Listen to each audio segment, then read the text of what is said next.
वृश्चिक राशि वालों के लिए कैसा रहेगा साल 2025। वर्ष 2025 में शनि, गुरु, राहु और केतु करेंगे गोचर। वृश्चिक राशि की पूरी डिटेल जानने के लिए देखें वीडियो। दोस्तों, साल 2024 आधे से ज्यादा बीत चुका है और सब अब 2025 का इंतजार कर रहे हैं। सबको 2025 में इंतजार है कि आने वाला समय उनका कैसा रहेगा, उनका कारोबार कैसा रहेगा, उनकी आय कैसी रहेगी, उनकी हेल्थ कैसी रहेगी, उनका रिलेशनशिप कैसा रहेगा। संतान है तो वो कैसा परफॉर्म करेगी, यदि संतान नहीं है तो संतान क्या हो पाएगी 2025 में, क्या क्या सुख मिलेगा, कोई एसेट्स की क्रिएशन होगी या नहीं होगी। इन तमाम सवालों के जवाब मिलते हैं एस्ट्रोलॉजी में। ज्योतिष में हम गणना कर सकते हैं ग्रहों के गोचर के लिहाज से कि आपका आने वाला समय कैसा रहेगा। आज के इस वीडियो में हम वृश्चिक राशि के जातकों की बात करेंगे और ये बताएंगे कि वृश्चिक राशि के जातकों के लिए शनि की ढैया खत्म होगी, इसके बावजूद चैलेंजेस क्या रहेंगे, किस तरह के चैलेंजेस उनको फेस करने पड़ेंगे, ये इस वीडियो में बताएंगे। क्योंकि गोचर जो है वो 2025 में 4 ग्रहों का होने जा रहा है। इन 4 ग्रहों में से कौन से गोचर उनके लिए शुभ होंगे, कौन से न्यूट्रल हो जाएंगे, कहां पर स्थिति बिगड़ सकती है, कहां पर चीजों का ध्यान रखना चाहिए, ये सारी वीडियोस में बताएंगे आपको चीजें। इसके साथ ही आपको ये भी बताएंगे कि आपकी कुंडली में इस समय महादशा कौन सी चल रही है और आपको रेमेडीज कौन सी लेनी चाहिए। तो वीडियो में अंत तक बने रहिए हमारे साथ। आपको डिटेल में बताएंगे कि 25 में आपको क्या क्या चीजों का, किन किन चीजों का फायदा होगा। तो सबसे पहले तो 2025 एक ऐसा साल है जिसमें चारों बड़े ग्रह गोचर कर रहे हैं। वैसे तो बुध का गोचर जो है वो 21 दिन में हो जाता है और शुक्र 27 दिन में गोचर कर जाते हैं, सूर्य 30 दिन में गोचर करते हैं, मंगल 45 दिन में गोचर करते हैं, चंद्रमा का गोचर 54 आवर्स में हो जाता है। लेकिन गुरु का गोचर साल बाद होता है, राहु केतु 1.5 साल बाद राशि बदलते हैं, शनि 3 साल बाद राशि बदलते हैं, 2.5 साल बाद राशि बदलते हैं। इनमें से भी राहु केतु का गोचर जो है वो हर साल नहीं होता। जैसे 2024 में राहु केतु का गोचर नहीं हुआ था, इससे पहले 2023 अक्टूबर में हुआ था। अब 2025 में राहु केतु का गोचर भी होगा, गुरु का गोचर भी होगा और शनि का गोचर भी होगा। तो कॉन्सिडेंसली ऐसा होने जा रहा है बहुत सालों बाद कि चारों ग्रह एक ही साल में राशि बदलेंगे। तो वृश्चिक राशि के जातकों के लिए ये कैसा रहेगा ये बताएंगे। सबसे पहले आप कुंडली देखिए, ये 1 जनवरी के दिन की कुंडली है। आपकी कुंडली में शनि चौथे भाव में गोचर कर रहे हैं। ये शनि की ढैया की स्थिति है। आपके लिए शनि इस समय अच्छे गोचर में नहीं है, लेकिन आगे जाकर थोड़ा सा न्यूट्रलाइज हो जाएगा, बेटर हो जाएगा चौथे भाव के मुकाबले। हालांकि शनि का गोचर तीसरे, छठे, 11वें में ही अच्छा होता है, लेकिन पंचम में चौथे के मुकाबले थोड़े से बेटर होंगे। यहां पर आपकी कुंडली में इस समय जो गुरु का गोचर चल रहा है वो सप्तम में चल रहा है। आप देखिए ये कुंडली में नजर आ रहा है, वृषभ राशि में गुरु का गोचर है, ये शुभ स्थिति है। और सप्तम का जो गोचर होता है गुरु का वो अच्छा होता है। अष्टम में गुरु आ जाएंगे 15 मई को। ये गोचर अच्छा नहीं रहेगा, कुछ महीनों में अच्छा रहेगा, कुछ महीनों में नहीं रहेगा। वो आपको आगे बताते हैं किस तरीके से ये सारी जो चीज चलेगी। इसके अलावा राहु केतु का गोचर 29 मई को होगा। 29 मई को राहु केतु गोचर करेंगे। आपकी कुंडली में आप देखिए इस समय जो राहु केतु की स्थिति है ये आपके केंद्र में आ जाएंगे। यहाँ पर इस समय आपकी कुंडली में जो है वो राहु केतु की स्थिति अच्छी नहीं है। यहाँ पर पंचम भाव में राहु का गोचर हो रहा है और केतु आपके 11th हाउस में गोचर कर रहे हैं। ये गोचर जो है वो पंचम का अच्छा नहीं है। केतु का 11th का गोचर अच्छा है।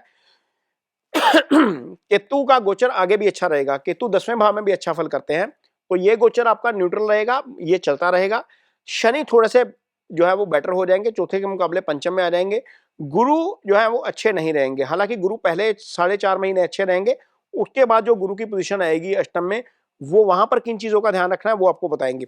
इसके अलावा जितने भी जातक वृश्चिक राशि के हैं जिनकी उम्र 30 से 50 साल के बीच है, उनके ऊपर शुक्र की महादशा चल रही है। शुक्र भी आपके लिए किस पोजीशन में रहेंगे वो भी आगे आपको बताएंगे इस वीडियो में। जो है वो शुक्र की पोजीशन आपके लिए बहुत अच्छी रहने वाली है। पहले 5 महीने तो काफी अच्छी रहेगी, बीच में 2 महीने ठीक नहीं रहेंगे, फिर वो ठीक हो जाएंगे क्योंकि शुक्र का गोचर 9 घरों में अच्छा होता है। तो शुक्र भी साथ साथ में आपको ब्लेसिंग देंगे। इसके लिए एक अलग वीडियो भी बनाकर आ रहे हैं साथ में कि शुक्र का गोचर कैसा रहेगा, वो भी देखिएगा, उससे आपको ज्यादा बेटर आइडिया होगा। लेकिन यहाँ पर इन 4 बड़े ग्रहों के गोचर की बात करेंगे कि कैसी रहेगी आपकी पोजीशन, कैसी रहेगी। तो सबसे पहले शनि पे आते हैं। शनि आपकी कुंडली में, चूंकि ये मंगल की राशि है, शनि तीसरे भाव के स्वामी है, चौथे भाव के स्वामी है। तो शनि आपकी कुंडली में चौथे भाव से गुजर रहे हैं। ये ढैया वाली स्थिति है। ये ढैया आपकी 29 मार्च को खत्म हो जाएगी। मानसिक परेशानी जो हो रही है कारोबार के कारण वो थोड़ी सी ईज हो जाएगी। कर्ज वाली जो स्थिति आई हुई है, शनि की तीसरी दृष्टि आप यहाँ पर देख सकते हैं छठे भाव में जा रही है। ये रोग ऋण शत्रु का भाव होता है, यहाँ से संबंधित फल अच्छे नहीं है। कोई कोर्ट केस है तो वहां पर लटका हुआ है मामला, वो चीजें आपको हल होती नजर आएंगी। शनि जब आते हैं तो शनि रोग के कारक हैं, शनि नेचुरल रोग के कारक हैं। शनि शारीरिक कष्ट देते हैं, तो वो शारीरिक कष्ट आपको थोड़ा सा ईज आउट होता हुआ नजर आएगा जैसे ही शनि की दृष्टि यहाँ से हटेगी। शनि आपकी कुंडली में राशि को भी देख रहे हैं। आप देखिए शनि की 10वीं दृष्टि आपकी राशि के ऊपर जाती है। ये आपको सुस्त बना देते हैं, आपके कामों में डिले करते हैं, आपके लिए अच्छा फल नहीं करते जब शनि केंद्र में आ जाते हैं। कर्म का भाव भी प्रभावित करते हैं, छठा भाव भी प्रभावित करते हैं आपकी कुंडली में, जो है वो आपको इसका चंद्रमा भी आपका प्रभावित कर देते हैं। तो ये चीजें हट जाएंगी जैसे ही शनि की दृष्टि यहाँ से हटेगी। यहाँ से संबंधित काम आपके इजी हो जाएंगे, यानी कि दशम भाव इजी हो जाएगा। दशम भाव से संबंधित आपको फल जो है वो प्रॉपर मिलने शुरू हो जाएंगे। कारोबार कर रहे हैं, नौकरी कर रहे हैं, वहां से चीजें आपको रिजल्ट थोड़े से बेटर मिलने शुरू होंगे। ये रहेगा शनि की। यहाँ पर होता है कि एक चीज नेगेटिव चल रही है और नेगेटिविटी हटने का प्रभाव भी पॉजिटिव आपको मिलना शुरू हो जाता है। तो ये चीज आपको डेफिनेटली अच्छा फल मिलेगी, अच्छा फल करेगी। इसके बाद गोचर होगा गुरु का। गुरु अच्छे गोचर में नहीं जाएंगे, गुरु अष्टम में आ जाएंगे। गुरु आपकी कुंडली में धन भाव के स्वामी होते हैं। गुरु आपकी कुंडली में त्रिकोण भाव के स्वामी है। पंचम के स्वामी का अष्टम में जाना अच्छा नहीं है। ये स्थिति आपके लिए थोड़ी सी खराब रहेगी, लेकिन गुरु की दृष्टि हमेशा शुभ होती है। गुरु जब 12वें को देखेंगे आपकी कुंडली में तो 12वां एक्टिव करेंगे।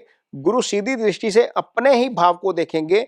गुरु इस भाव के कारक भी हैं, गुरु इस भाव के स्वामी भी हैं, तो इस भाव को एक्टिव करेंगे। धन वाला भाव आपकी कुंडली में एक्टिव हो जाएगा। गुरु चौथे भाव को देखेंगे, यहाँ पर राहु ऑलरेडी पड़े हुए हैं, इस भाव को एक्टिव करेंगे, ये चौथा भाव आपका एक्टिव हो जाएगा। आप कुंडली में देखिए आपकी कुंडली में क्या क्या एक्टिव हो रहा है। जो वृश्चिक राशि है, यहाँ पर एक तो अष्टम एक्टिव हो जाएगा। अष्टम का एक्टिव होना अच्छा नहीं है, क्योंकि शनि आगे आएंगे और गुरु यहाँ पर आ जाएंगे, गुरु बैठेंगे अष्टम में, तो ये स्थिति अच्छी नहीं है। राहु की दृष्टि आप देख सकते हैं अष्टम में जा रही है, ये अष्टम का एक्टिव होना एक तरीके से अच्छा नहीं है। इसका मतलब यह है कि 29 मई के बाद आपको डेफिनेटली अपनी ड्राइविंग के ऊपर खास ध्यान रखना है। यदि कोई डॉक्टर रिकमेंडेशन देते हैं, कोई प्रॉब्लम हो गई है, फिजिकल प्रॉब्लम हो गई है, तो उसके ऊपर ध्यान रखना है। लंबी दवाई लग सकती है, ये चीज जरूर ध्यान रखिएगा। 29 मई के बाद हेल्थ के लिहाज से चीजें अच्छी नहीं है। आपका काम कहीं हाइट पे चढ़ कर करने का है, कहीं मशीनरी पे करने का है, कहीं ऐसी स्थिति में काम करते हैं जहां पर एक्सीडेंट होने की संभावना रहती है, तो काम 29 मई के बाद ध्यान के साथ करिएगा। यहाँ पर चीजें अच्छी नहीं है, ये अष्टम का एक्टिव होना अच्छा नहीं है, ये आपको ध्यान रखना पड़ेगा। लेकिन आपकी कुंडली में जो सेकंड हाउस है, आप देखिए यहाँ पर गुरु की दृष्टि जा रही है, इसका एक्टिव होना बहुत अच्छा है। ये कुटुंब का भाव है, ये आपका तालमेल आपकी फैमिली के साथ ज्यादा बेटर करेगा। इसके अलावा ये धन का भाव है, धन में निश्चित तौर पर वृद्धि होगी। शनि यहाँ पर देखिए पंचम में बैठे हैं, दशम दृष्टि जा रही है दूसरे भाव के ऊपर। गुरु अष्टम में बैठे हैं, दशम दृष्टि जा रही है दूसरे भाव के ऊपर। ये भाव एक्टिव हो गया आपका। अब एक पाप और एक शुभ ग्रह की जो जो प्रभाव है, उसके कारण आपका धन भाव एक्टिव होगा। धन से संबंधित आपको डेफिनेटली फल थोड़े से अच्छे मिलने शुरू होंगे। चूंकि कर्म भाव से ऊपर शनि की दृष्टि हटेगी, इसलिए धन भाव के फल भी आपको अच्छे मिलने शुरू हो जाएंगे। ये आप देखेंगे कि आपको 2025 में नजर आएगा होता हुआ। ये चीजें ठीक रहेंगी आपके लिए। धन के भाव से स्थिति अच्छी है। पंचम भाव आपकी कुंडली में संतान का भाव होता है। इस भाव में शनि का आना जो है वो आपको संतान पक्ष से अच्छी खबर दे सकता है। शनि की दृष्टि जहां पर जाती है, वहां पर चीजें जो है वो डिस्टर्ब हो जाती हैं। शनि जिस भाव में होते हैं उस भाव को मजबूत कर देते हैं। संतान नहीं है तो संतान देने का काम यहाँ पर कर सकते हैं। संतान पक्ष से अच्छी खबर आपको आ सकती है। कोई भी काम करेंगे बुद्धि विवेक के इस्तेमाल के साथ करेंगे, ये चीजें आपके साथ हो सकती हैं। यहाँ पर जब केतु आएंगे आपकी कुंडली में दशम भाव में, तो दशम भाव से संबंधित फलों को और ज्यादा अच्छा कर देंगे। एक तो शनि की दृष्टि हट जाएगी, एक केतु यहाँ पर आ जाएंगे, और केतु का यहाँ पर आना भी एक तरीके से अच्छा है। केतु छठे भाव को भी देखते हैं। यहाँ पर जो ऋण वाला भाव है, जहां पर शनि का प्रभाव ऑलरेडी पड़ रहा था, शनि की दृष्टि वहां से हटेगी, केतु की दृष्टि वहां पर पड़ेगी। वो डेफिनेटली वहां पर उस मोर्चे पर भी आपको थोड़ा सा जो है वो राहत मिलती हुई नजर आएगी। चूंकि धन बढ़ेगा तो कर्ज में कमी आ सकती है। अब चीजों का ध्यान रखना किन चीजों का है। राहु का 4th हाउस में गोचर अच्छा नहीं है, मदर की हेल्थ का खास तौर पर ध्यान रखना है। 4th हाउस एक्टिव है, आसानी से आप प्लॉट खरीद सकते हैं, आप प्रॉपर्टी की क्रिएशन कर सकते हैं, नई एसेट की क्रिएशन कर सकते हैं, गाड़ी खरीद सकते हैं, 2 व्हीलर खरीद सकते हैं, कोई ऐसी एसेट खरीद सकते हैं जो लंबे समय तक रहेगी। लेकिन इस चीज का ध्यान रखिएगा, कहीं इस मामले में आपके साथ कहीं धोखाधड़ी या फ्रॉड ना हो। कोई भी डीलिंग करनी है इस तरह की, डॉक्यूमेंटेशन पूरी रखिएगा, पूरा चेक रखिएगा, पूरी खोजबीन के बाद ही चीजों को करिएगा, क्योंकि राहु इस भाव में विराजमान है। हालांकि गुरु की दृष्टि बैलेंस कर रही है, लेकिन फिर भी सावधानी के तौर पर आपको इन चीजों का ध्यान रखने की जरूरत पड़ेगी। ये सारी चीजें होंगी 15 मई के बाद, जब गुरु इस भाव को आकर एक्टिव करेंगे। फोर्थ हाउस आपका एक्टिव होगा, इजी गेन्स का जो आपकी एसेट का भाव है, सुख स्थान है, वो चीजें आपको डेफिनेटली इसमें जरूर करवाएंगे। और 15 मई के बाद एसेट क्रिएशन भी हो सकती है, धन में वृद्धि हो सकती है। हेल्थ को लेकर चैलेंजेस आपको नजर आएंगे, वो आप 2025 में देखिएगा।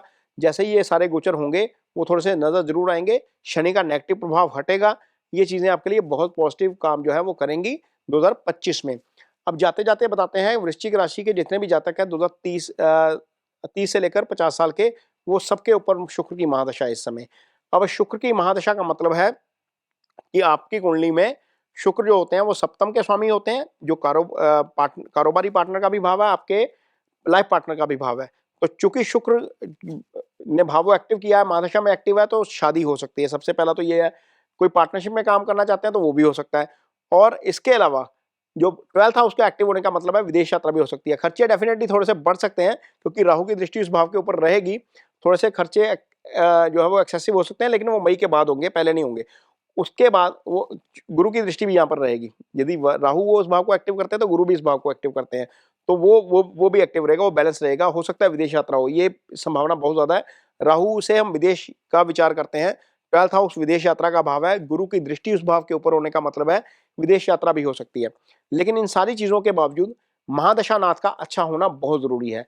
चूंकि महादशा नाथ आपकी कुंडली में 2 इंपॉर्टेंट घरों के स्वामी हैं, इसलिए आपको उसकी रेमेडीज जरूर करनी चाहिए। और महादशा नाथा है आपकी कुंडली में, मैक्सिमम जो जातक है इस समय वृश्चिक राशि के, वो शुक्र की महादशा से गुजर रहे हैं। तो शुक्र यदि आपकी कुंडली में पीड़ित है, शुक्र सूर्य के साथ है, अस्त है, शुक्र राहु केतु एक्सिस में है, शुक्र मंगल शनि के प्रभाव में है, इन्हीं 2 पाप ग्रहों के प्रभाव में यदि शुक्र है आपकी कुंडली में, तो शुक्र के फल थोड़े से सीमित हो जाते हैं। तो शुक्र के लिए आपको क्या करना है, सबसे पहले तो शुक्रवार के दिन गौ की सेवा करिए। गौ को पेड़ा डाला जा सकता है, गौ को चारा डाला जा सकता है, गौ को गुड़ डाला जा सकता है। ये शुक्र की सबसे अच्छी रेमेडी है। आप अपने खुद के लाइफस्टाइल को थोड़ा सा इंप्रूव करिए, खुद की सफाई रखिए, ये शुक्र की अच्छी रेमेडी है। परफ्यूम वगैरह अप्लाई करके रखिए, लाइट कपड़े पहनिए। चूंकि महादशा शुक्र की है तो इसको परमानेंट लाइफस्टाइल बना सकते हैं, उससे आपको डेफिनेटली शुक्र के अच्छे रिजल्ट मिलेंगे। अगली रेमेडी यह है कि यदि आप मेल हैं और मैरिड हैं, तो आपकी वाइफ जो है वो घर में जो बैठी है वही शुक्र है आपके लिए। आपके लिए सप्तम भाव का स्वामी ही शुक्र है, आपकी वाइफ ही शुक्र है। तो उसको थोड़ा सा सरप्राइज दीजिए, कुछ सरप्राइज गिफ्ट दे दीजिए, कुछ डिनर पे लेके जाइए, मूवी लेके जाइए, उनके साथ थोड़ा सा कोर्डियल रिलेशनशिप में रहिए। चूंकि जो वाइफ है वो घर की लक्ष्मी होती है और शुक्र धन के ही कारक है। तो यदि आपकी वाइफ आपके साथ कोर्डियल रिलेशन में है तो डेफिनेटली आपको शुक्र के अच्छे रिजल्ट मिलेंगे। ये गोचर जो मैंने बताया वो तो 2025 का है, लेकिन महादशा नाथ तो 20 साल के लिए यहीं पर रहेगा। तो जितने भी 30 से 50 साल की उम्र के जातक हैं उनके ऊपर शुक्र ही चलेंगे आगे। तो शुक्र का सेट होना आपकी कुंडली में, शुक्र का अच्छा होना बहुत जरूरी है, वो लॉन्ग टर्म में आपको फायदा देगा। तो ये रेमेडीज जरूर करिए, इससे आपको डेफिनेटली बहुत फायदा मिलेगा। शुक्र धन के कारक हैं, डेफिनेटली इससे आपको धन में भी वृद्धि जो है वो होती हुई नजर आएगी। ये वीडियो आपको कैसा लगा इस पर कमेंट बॉक्स में अपनी राय जरूर दीजिए। यदि ये वीडियो अच्छा लगे तो उसे शेयर जरूर करिए, पेज को सब्सक्राइब जरूर करिए। इसके साथ ही मुझे दीजिए इजाजत, नमस्कार।